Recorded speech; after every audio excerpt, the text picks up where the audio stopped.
कृष्ण के बहिनिया भैलू विंध्याचल मयरिया है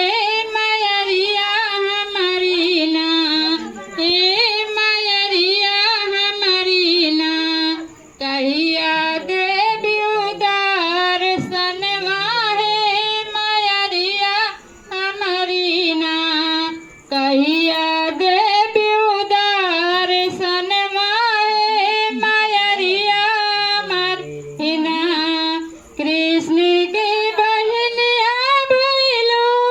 विंध्याचल भवनिया है मयरिया हमारी ना हे मयरिया हमारी ना कहिया देवी उदार सनवा है मयरिया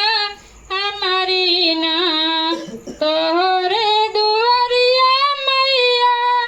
अंधा पुकारे है मयरिया हमारी ना हे मयरिया हमारी ना कहिया देवी नयनवा है मयरिया हमारी ना कहिया देवी नयनवा है मयरिया हमारी ना कृष्ण के बहिनिया भैलू विंध्याचल भवनिया है मयरिया हमारी ना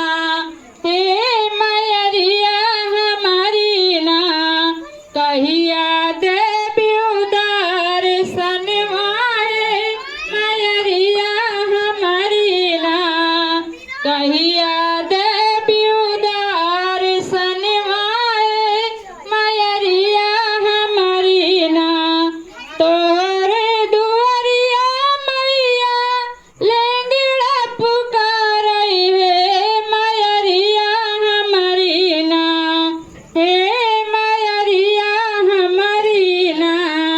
कहिया देवी उपरवा है मयरिया हमारी ना कहिया देवी उपरवा है मयरिया हमारी ना कृष्ण के बहिनिया भैलू विंध्याचल भवनिया है मयरिया हमारी ना हे मयरिया हमारी ना कहिया देवी उदार सनवा है मयरिया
करवी।